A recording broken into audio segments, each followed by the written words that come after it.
Bismillah, alhamdulillah, wassalatu wassalamu ala rasulillah sayyidina Muhammad Abdullah wa ala alihi wa sahbihi wa man tabi'ahu la hawla wa la quwwata illa billah.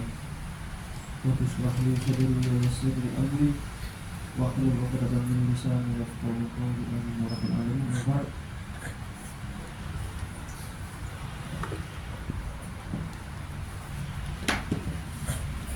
Pada ngapain hadis Pak?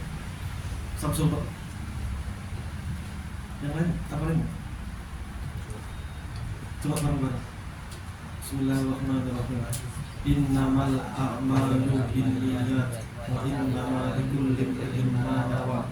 Faman kanat hijratuhu ila Allah wa rasulih. Faman kanat hijratuhu lidunya aw imra'atin fa hijratuhu ila ma hajara ilaih.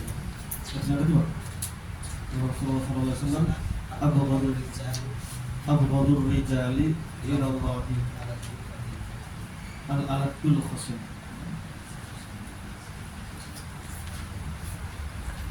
Mau Mbak Is masuk? Ya Mbak Azza? Ya Mbak? Gambar. Itu kita. Mbak Firda, ya Mas Firda.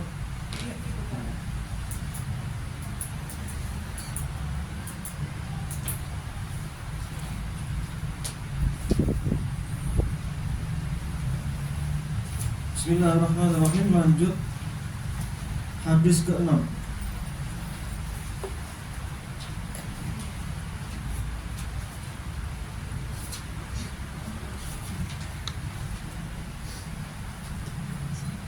Bismillahirrahmanirrahim. Bismillahirrahmanirrahim. Bismillahirrahmanirrahim. Qala Rasulullah sallallahu alaihi wasallam, birru aba'akum tabirrakum abna'ukum wa'ifu ta'ifan nisa'ukum. Haditsun hasanun rawahu Tirmidzi. Bismillahirrahmanirrahim. Rasulullah bersabda, birru berbuat baiklah atau berbaktilah, aba'akum pada orang tua kalian, aba'akum pada orang tua kalian, tabirro maka akan berbuat baik, kum kepada kalian, abna'ukum anak-anak kalian. Berbaktilah kepada orang tua kalian, maka anak-anak kalian suatu saat nanti akan berbakti kepada kalian semua. Wa'ifu, jagalah diri kalian, ta'ifa nisa'ukum, maka istri-istri kalian akan menjaga diri. Beda kalau hafizah itu menjaga tapi secara umum. Kalau afa ya'ifu itu menjaga dari hubungan yang tidak halal. Itu afa, artinya afa. Maka kata-kata afif itu adalah lelaki yang terjaga dari hubungan yang diharamkan. Kalau afifah, perempuan yang dijaga dari hubungan yang tidak halal. Afifah. Maka jagalah diri kalian dari hubungan yang tidak halal, maka pasangan kalian pun akan menjaga diri mereka dari hubungan yang tidak halal. Itu arti dari bait yang kedua. Maka kalau kita membahas hadis ini, maka isinya dua. Yang pertama adalah birru aba'akum tabirrakum abna'ukum. Mau masuk?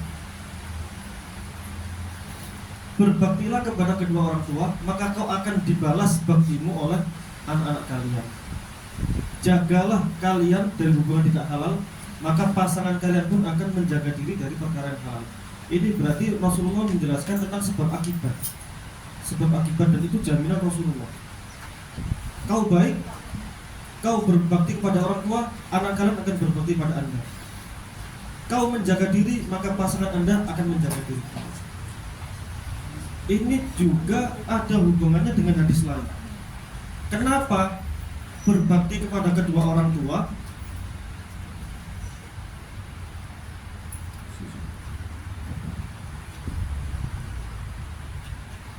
Kenapa berbakti kepada kedua orang tua? Ini disandarkan dengan menjaga diri dari hubungan tidak halal. Pertanyaannya, hadis itu pasti punya sir yang dalam. Kanjeng Nabi itu jawami'ul kalim, kata-katanya singkat tapi sangat dalam. Itu termasuk salah satu mukjizatnya Kanjeng Nabi. Nabi yang memiliki sifat jawami'ul kalim, yang ucapannya meskipun sedikit tapi maknanya sangat dalam, bisa dipelajari. Jawami'ul kalim. Maka ketika kita bahas kenapa Kanjeng Nabi menyandarkan dua ini, berbakti kepada kedua orang tua dan menjaga diri dari hubungan yang halal, karena mengandung konsekuensi.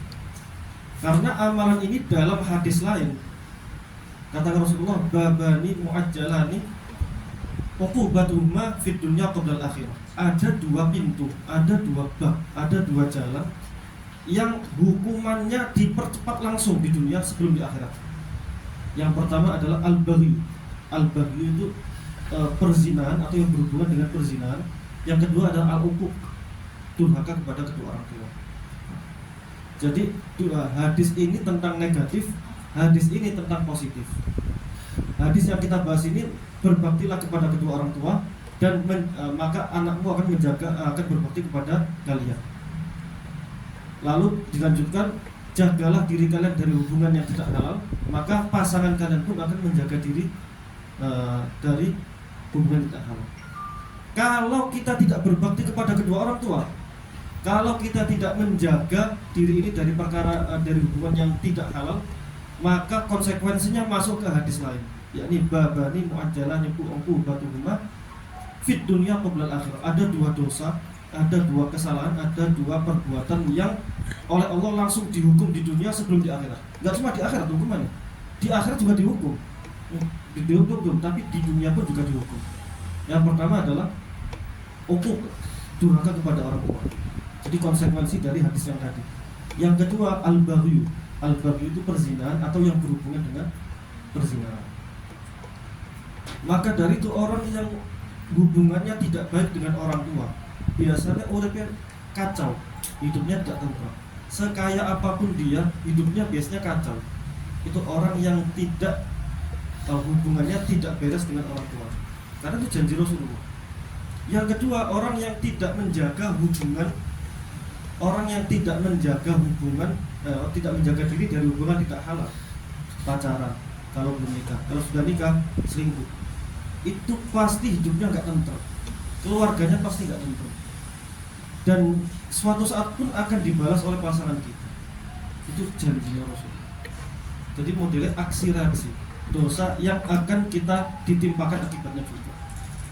Durhaka kepada orang tua dan tidak menjaga diri dari hubungan. Sekarang pertanyaannya, kenapa kok agama ini sering memerintahkan berbaktilah kepada orang tua? Berbaktilah kepada orang tua. Tidak ada orang tua berbaktilah kepada anak atau sayangilah anak-anak, enggak ada. Ya ada, cuman enggak terlalu diangkat sama agama. Kalau masalah berbakti pada orang tua diulang-ulangi di Al-Qur'an. Wabil walidaini ihsana wala taqul lahuma uffin.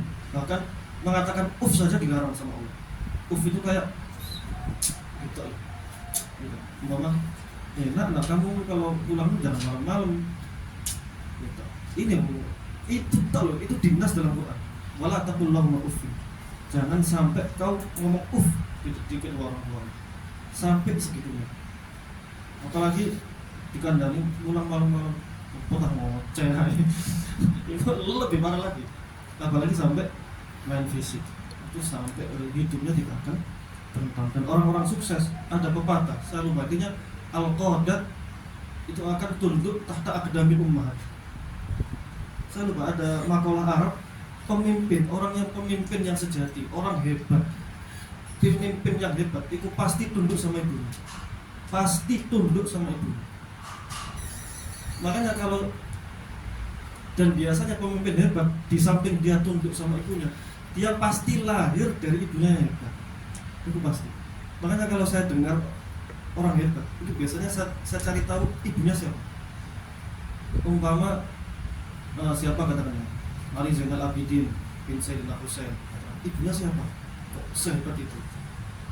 Siapa? Ibunya siapa? Ibunya siapa? Mesti saya cari tahu ibunya siapa. Karena orang hebat pasti dari lahir dari ibu yang hebat.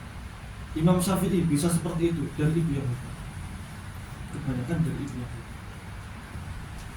Itu hubungan antara anak dan orang tua.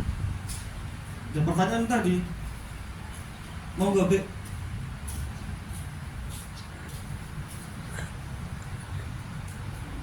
Pertanyaannya tadi, kenapa kok berbakti kepada orang tua diulang-ulangi, sedangkan monggo. Kenapa berbakti kepada orang tua diulang-ulangi, sedangkan sayangi anak itu malah sangat jarang, hampir tidak ada. Paling mentok sayangi orang yang lebih muda, orang seperti itu. Kalau sayangi anak-anak itu sangat jarang. Tapi kalau berbakti orang diulang-ulangi, jawabannya adalah karena naluri manusia. Kalau sesuai naluri, biasanya agama nggak terlalu menekankan, karena naluri itu dilepas sudah bisa. Contoh orang tua itu naluri seorang manusia, bahkan hewani pun, binatang pun akan sayang pada anaknya. Jadi nggak perlu diperintah. Oh, kamu makanlah, nggak usah diperintah. Orang lapar ya makan.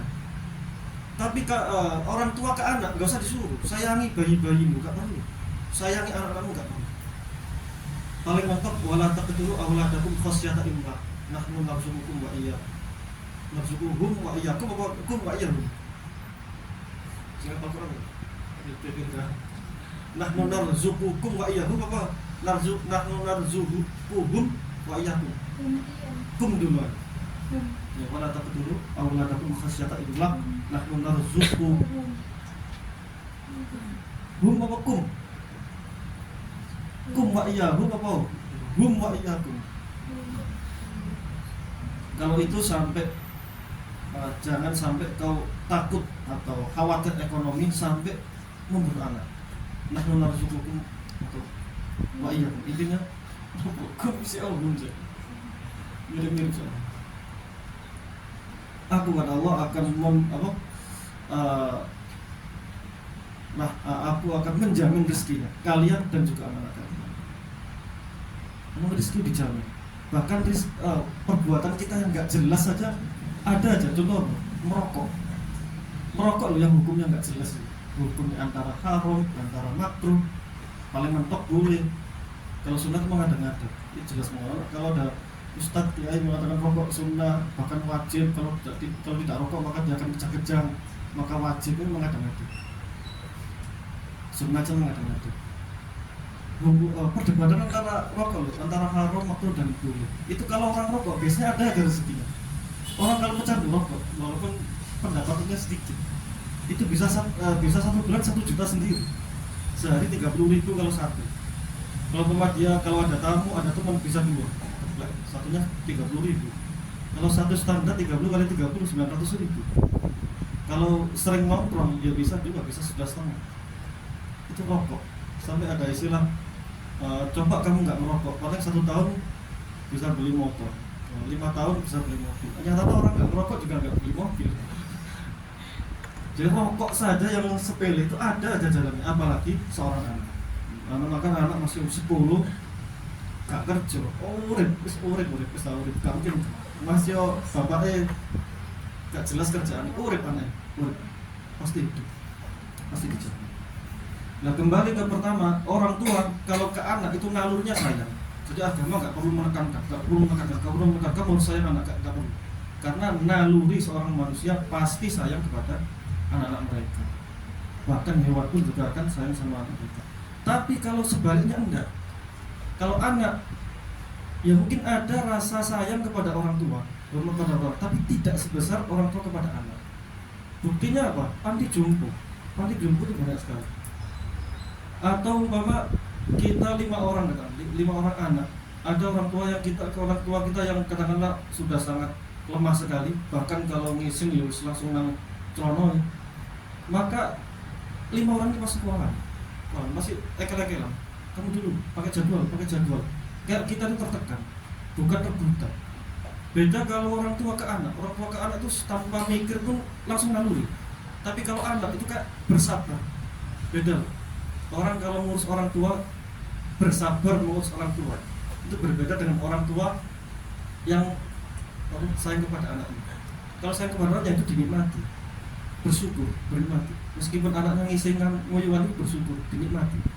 Tapi kalau anak ngurusi wong tua sing wis lemah, itu istilahnya apa? Sabar. Bahasanya sabar. Makanya diperintahkan oleh Gusti Allah lebih menekankan anak kepada orang tuanya daripada orang tua ke anak-anaknya. Karena orang tua ke anaknya sudah naluri. Tapi kalau anak-anak ke orang tua itu, apalagi sampai sudah tua, mereka sudah punya kehidupan sendiri-sendiri, maka biasanya secara naluri manusia tidak terlalu memperhatikan orang tuanya.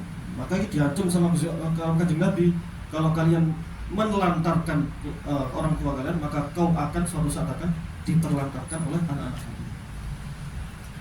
Dan itu hukumannya, kata Rasulullah, dua dosa yang hukumannya dipercepat langsung oleh Gusti Allah adalah yang pertama durhaka kepada orang tua, yang kedua adalah al-baghi.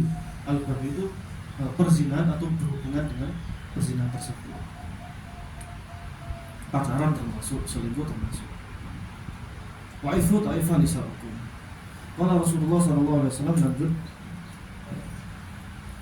Basyiril masya'ina fil dhulami ilal masjidi bin nuri tami yawmal qiyamah. Basyir, berikan kabar bahagia. Basyir dari kata bisyarah. Basyir, bisyarah. Al-gembira, berikan kabar gembira al-masya'ina kepada orang-orang yang berjalan kaki fil dhulami dalam kegelapan ilal masjidi pada masjid bin nuri tami dengan cahaya-cahaya atau yang sempurna yaumul qiyamah di hari kiamat nanti. Berilah kabar kepada orang-orang yang berjalan kegelapan pada masjid. Ini dikatakan bahwasanya apa banyaknya aksarul ujur indallahi ab'aduhum aksarun nasi ajra ab'aduhum ilal masjid. Ini orang yang paling banyak pahalanya adalah orang yang jaraknya jauh dari masjid tapi dia tetap jalan kaki ke masjid. Karena orang yang jalan kaki ke masjid itu setiap langkahnya dihitung satu kebaikan. Satu kebaikan fikul al-hasanatu bi asri amsalihah, satu kebaikan dikali lipatkan minimal 10 kali kebaikan. Andaikan kita rumah kita sekitar 200 meter dari masjid, maka satu langkah kan biasanya 1 meter biasa 3 langkah. 1 meter 3 langkah. Kalau 200 meter bisa 600 langkah. 600 langkah dikali kebaikan 600 kebaikan. 600 kebaikan dikali 10, maka kita mendapatkan 6.000 kebaikan. 6.000 kebaikan. Dan ini hadis ini mengatakan yang paling level paling tinggi, berikanlah kabar kepada orang yang jalan kaki ke masjid malam hari. Malam hari. Kalau siang hari ya sama perjalanan kaki, tapi ini lebih ke sholat malam. Sholat malam di sini yang dimaksud para syarah adalah sholat isya dan sholat subuh. Karena kata hadis dikatakan bahwasanya yang paling berat untuk orang-orang munafik adalah sholat subuh dan sholat isya. Sholat isya itu sangat berat sekali menurut orang-orang munafik. Begitu pula dengan sholat subuh. Maka ketika orang jalan kaki menuju isya atau menuju subuh jalan kaki, maka masuk dalam hadis ini tasyiril masya'in fi dhulami ilal masajid. Dalam hadis dikatakan yang lain, orang yang menuju sholat itu dianggap seperti sholat. Satu bab mutalaah hadisnya. Tapi intinya orang yang menuju sholat itu dianggap seperti sholat. Maka dari itu ada dikatakan, kalau kamu menuju masjid, jalanlah bisakinah wal waqar. Bisakinah dengan tenang, wal waqar dan wibawa. Jadi meskipun jangan sudah komat lalu kita lari-larian, itu justru dilarang. Kalau sudah komat kita lari biar kita jumpai imam. Ya. Tapi kalau sudah komat ya jalan aja. Ini lari. Kalaupun jalan ya jalan cepat, jangan lari. Yang tenang. Karena katakan Nabi, orang yang jalan menuju sholat itu dianggap seperti sholat. Kalau kamu ngos-ngosan ketika jalan menuju sholat, itu artinya kamu ngos-ngosan dalam sholat. Maka jalanlah bisakinah wal waqar, dengan tenang dan dengan wibawa. Terus kalaupun lari ya jalan tapi yang cepat. Itu kalaupun pengen itu, tapi jangan sampai lari. Jangan sampai lari. Karena dan itu bisa makruh karena ketika kita takbir nanti kita akan bisa kehilangan kekhusyuan. Kenapa? Kalau kita mari ngos-ngosan takbir, itu nafas kita masih naik turun dan masih berpengaruh pada kekhusyuan.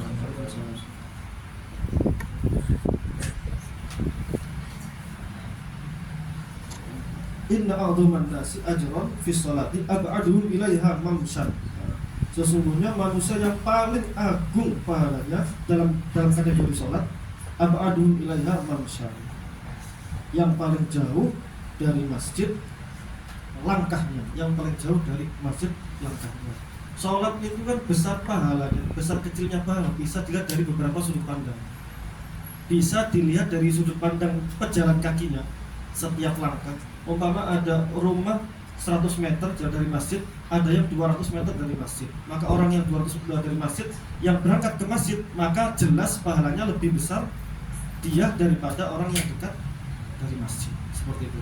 Itu besar atau enggak? Kalau dalam hadis lain tidak bertentangan. Yang mengatakan bahwasanya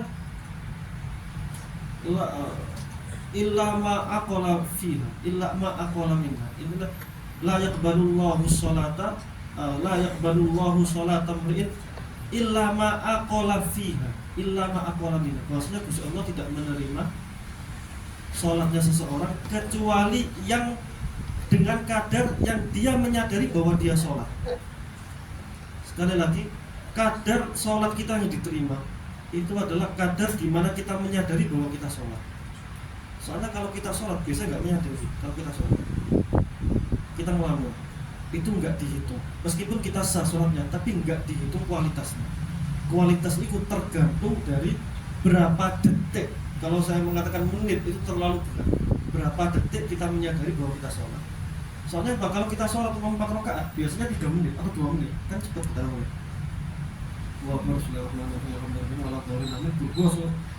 Kalau 2 menit katakanlah atau 4 menit lah, 4 menit 60 kali 4 240 detik. Mungkin yang ditulis kualitasnya mungkin cuma 10 detik. Allahu Akbar, kita benar-benar merasa menghadap sama Gusti Allah, sama deg-degan seperti kalau kita deg-degan sama Jokowi katakanlah.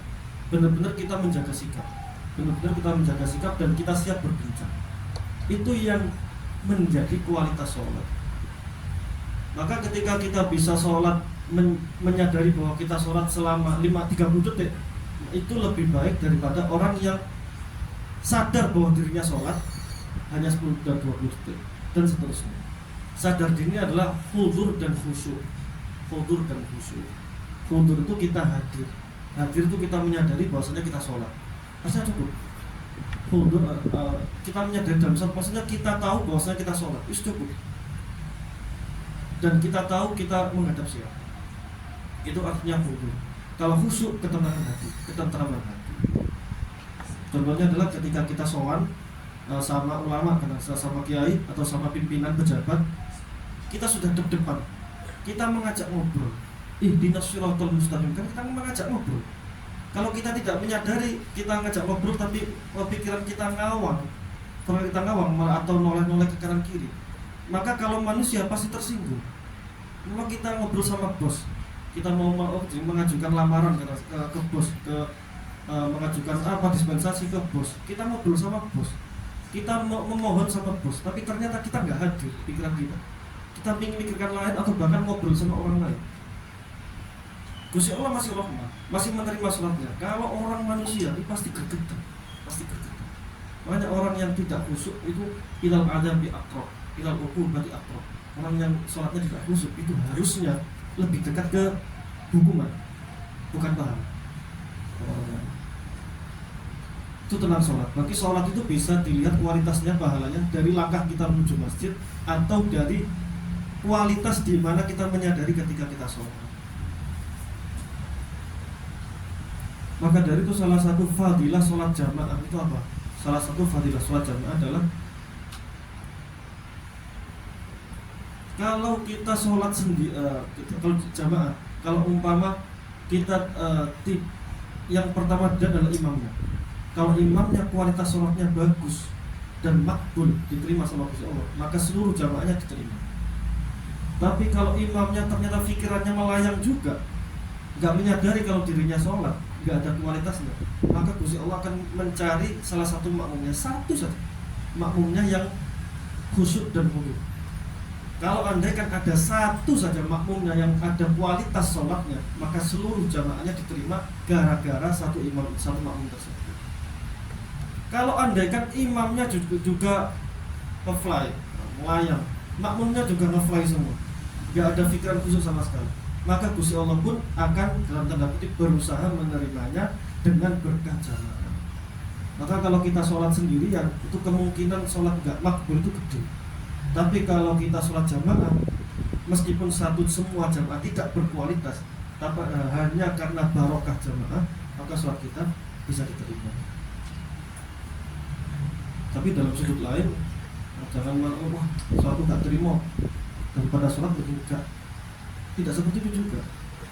Kenapa? Meskipun kita nggak khusyuk, meskipun kita nggak menyadari kalau kita sholat, tapi kalau kita sujud, itu tanda bahwa kita dicintai Allah. Kenapa? Karena Allah tidak akan mengizinkan seorang hamba untuk bersujud kepada Gusti Allah kecuali orang baik, kecuali orang dicintai. Gusti Allah nggak rela ada orang jahat, orang buruk yang sujud pada Allah. Nggak akan rela orang yang dibenci sama Gusti Allah malah dikaruniai sujud, nggak mungkin. Tahu langit, Gusti Allah tidak akan mengkaruniakan orang yang tidak dicintai untuk bersujud meskipun nggak khusyuk. Maka orang yang sujud meskipun nggak khusyuk, itu berarti Allah sudah mengaruniai dia, dan itu tanda bahwa dia orang baik, dan itu tanda bahwasanya Allah mencintai dia, karena dia telah diizinkan oleh Gusti Allah bersujud kepada Gusti Allah. Maka hadis ini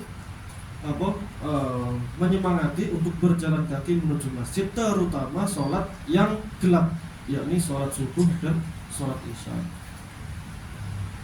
Lanjut, qala Rasulullah SAW, baina kulli adaini sholatun liman sya'a. Baina kulli adaini, di antara dua adzan, yang dimaksud dua adzan adalah azan dan iqamah. Azan dan iqamah dalam istilah Arab itu banyak sekali. Contoh, al-qamaroini, 2 bulan, yang dimaksud adalah matahari dan bulan. Atau al-hasanaini, 2 hasan, yang dimaksud adalah Hasan Husain. Atau al-umaroini, 2 Umar, yang dimaksud adalah Abu Bakar dan Umar. Banyak sekali yang dianggap 2, tapi sebetulnya enggak 2. Sebetulnya 2 jenis yang berbeda. Begitu pula dengan azan ini, di antara 2 azan yang dimaksud bukan azan ini, 2 azan yang dimaksud adalah di antara azan dan iqamah, sholatun liman sya'a, ada sholat bagi siapapun yang mau. Ada sholat yang tidak ada batasnya rakaat. Terus sholat terus nggak masalah. Ya memang yang rawatib itu mungkin kalau asar 4 rakaat rawatibnya, kalau maghrib kebanyakan 4 rakaat semua.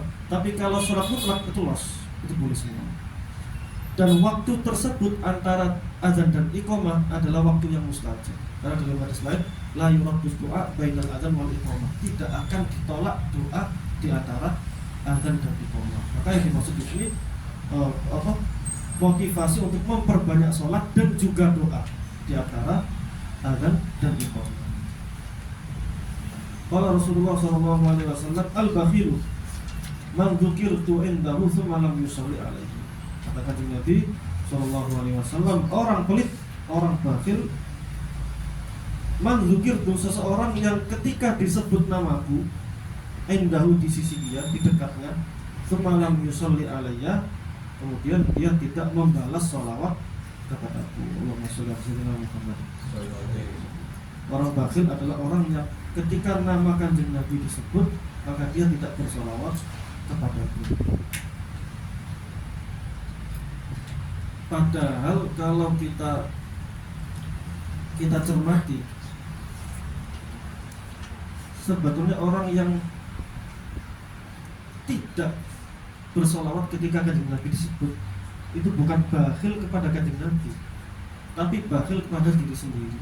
Kan Kanjeng Nabi kan nggak butuh dengan solawat kita, Gusti Allah juga nggak butuh. Kanjeng Nabi harus dijamin surga, Gusti Allah apalagi nggak butuh apapun. Bahkan ibadah kita pun nggak butuh. Kita beribadah sampai 100 tahun non-stop, nggak pengaruh di kerajaannya Gusti Allah, nggak pengaruh sama arsy Gusti Allah.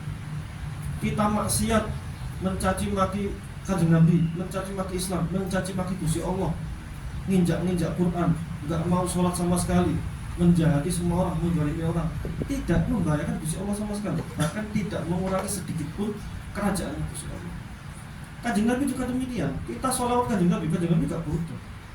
Kemudian Kanjeng Nabi merasa dipeliti sama orang, tidak juga. Orang yang tidak bersolawat kepada Kanjeng Nabi disebut pelit, sebetulnya pelit pada diri sendiri. Karena amalan yang jelas diterima kan sholawat. Dan kalau para ulama mengibaratkan Kanjeng Nabi itu seperti teko yang sudah penuh kebaikan.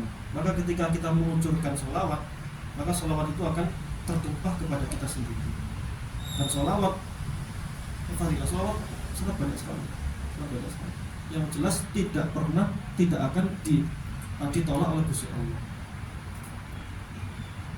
Kalau kita zikiran, bisa jadi ditolak. Subhanallah pakai tasbih biar dilihat orang kita orang khusyuk, tidak dilihat orang ahli zikir. Itu kalau kita pamer seperti itu bisa jadi tidak makbul kalau Gusti Allah. Tapi kalau kita sholawat, meskipun kita pamer, terang-terangan pamer, aku pengen ditolak camerku hampir ketok soleh, dapat pahala, makbul, tetap makbul. Soalnya apa? Kita ketika ibadah membawa-bawa nama kekasihnya Gusti Allah, membawa-bawa. Ibarat kalau umpama kita berhubungan dengan katakanlah umpama kita mau sowan ke Samsul, katakanlah Sul buah pen. Kalau kita nggak sopan, gregetan Samsul. Tapi kalau umpama Samsul cinta sama Fatimah, Allah sangat cintai Pol, burung Fatimah langsung, wah apapun yang berhubungan dengan Fatimah langsung semangat. Maka ketika Sul buah toko kebun Fatimah, seneng, mau gregetan ya, anjir dilempar kan mau Sul, loh apel PN, kalau dilempar langsung gregetan Samsul. Ibarat kita zikir ingat sama Gusti Allah, ternyata yang diingat kita bukan Gusti Allah, kan dia tersinggung. Kalau umpama kita memuji Jokowi katakan di depan Jokowi, ternyata yang kita niatkan bukan Jokowi, orang lain, tersinggung. Gusti Allah juga demikian. Zikiran ternyata Gusti Allah yang bukan jadi tujuannya, tersinggung. Ibarat itu mana? Sul apel tak lempar dengan nada yang agak menghinakan. Gregetan Samsul, gregetan. Tapi kalau bawa dekengan itu lebih mudah. Cari kekasihnya Samsul, Israel, kekasihnya Samsul, perlakukan Samsul seenaknya, tapi dengan bawa-bawa nama yang dibucini sama Samsul. Mau Samsul bucini Pol karo Fatimah, apapun hubungan dengan Fatimah, terus pokoknya yes. Fatimah teko kota Kediri kan, ketemu Kediri terus seneng, mandiin Kediri, langsung seneng, kopi buatan Kediri, langsung seneng, karena seneng Fatimah. Lah kalau saya ngasih ke Samsul, belum apa enggak? Loh, mau kebun Fatimah, walaupun dilempar pasti senang. Oh iya tak terima. Itu kalau ibarat yang ibarat agak salah-salah ya, agak ugal-ugalan. Kalau sama Gusti Allah, kita zikir gak khusyuk, pamer-pamer sama Gusti Allah, ya tersinggung sebetulnya. Tapi kalau kita bawa kekasihnya Gusti Allah, Allahumma sholli ala sayyidina Muhammad, ya Allah, kamu kirim salam, salamlah kepada Kanjeng Nabi Muhammad. Kamu dipameri, Gusti Allah terharu, gowo-gowo kekasih, maka pasti dimakbulkan oleh Gusti Allah. Maka dari itu gowo dekengan ini penting. Maka tawasul itu juga penting. Tawasul kepada orang-orang saleh, orang-orang yang dicintai. Sowan nang ulama gak gowo dekengan, itu angel. Umpama sampean sowan nang Lora Ismail katakanlah, masing-masing terkenal sampai ratusan ribu follower, langsung mlebu angel. Tapi nek karo aku gampang. Soalnya kok dekengan iki. Gampangan ngono. Dokter iki kula niki. Iki lho, dari asal. Oh, asal ta. Kene. Oh, bisa gampang. Nek sombong iki. Kabeh ngono. Gusti Allah juga demikian. Mama ada wali kan orang yang sangat dekat sama Gusti Allah. Wali dekat sama Gusti Allah, amalannya kenceng, dicintai sama Gusti Allah. Nah kalau kita punya dekengan, maka lebih gampang. Para sahabat juga sama. Para sahabat ketika paceklik, ya Allah, dengan berkah pamannya Kanjeng Nabi Abbas, ya Allah, dengan berkah pamannya Kanjeng Nabi bernama Abbas ini, turunkan hujan. Turun. Gusti Allah yang mikir, ini gowo jeneng kekasihku, yo gak iya. Sul, iki lho Sul, Fatimah jero embu sekoe. Oh iya kayak. Nek gowo-gowo tadi kan, itu gampang. Itu artinya sholawat itu pasti dimakbulkan karena Gusti Allah sangat cinta kepada Kanjeng Nabi. Nah, pertanyaannya, kita dituntut apa? Aqrabukum ilayya yaumil qiyamah aktsarukum alayya sholatan. Yang paling dekat denganku di hari kiamat adalah orang yang paling banyak bersolawat kepadaku. Itu peringkat-peringkatan, ranking-rankingan tergantung banyaknya kita bersolawat. Kata para ulama, minimal orang dikatakan muksir li sholawat, gelar muksir, gelar orang yang apa ya, orang yang mendawamkan sholawat, gelar bagi orang itu loh wong sing akeh sholawate. Itu minimal didapat oleh orang yang setiap hari tidak kurang dari 300 sholawat. Cepat Allah nggak nyampe. Sallallahu Muhammad, sallallahu Muhammad, sallallahu Muhammad, sallallahu Muhammad, sallallahu Muhammad, sallallahu Muhammad. Imam nggak nyampe. Imam itu 300 detik. Sholawat itu 1 detik. Sallallahu Muhammad, sallallahu Muhammad, sallallahu Muhammad, sallallahu Muhammad, sallallahu Muhammad, sallallahu Muhammad. Minimal 300. Itu disebut orang yang mendawamkan atau muksir li sholat ala Nabi itu minimal setiap hari 300, tidak kurang dari 300 sholawat.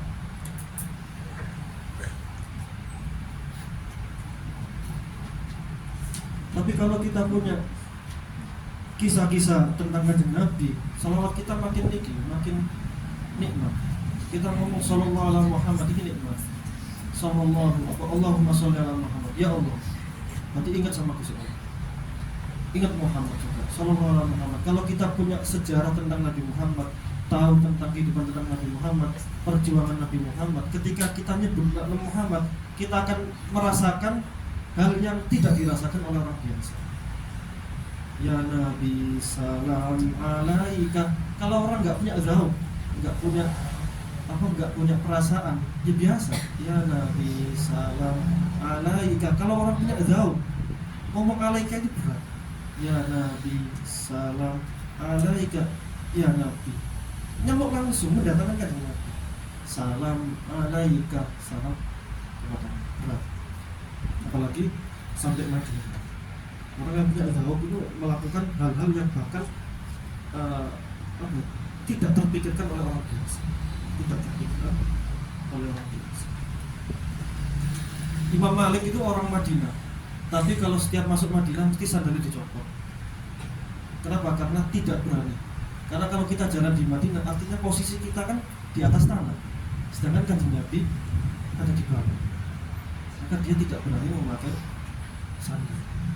Itu Imam Malik, saking takzimnya sama Kanjeng Nabi.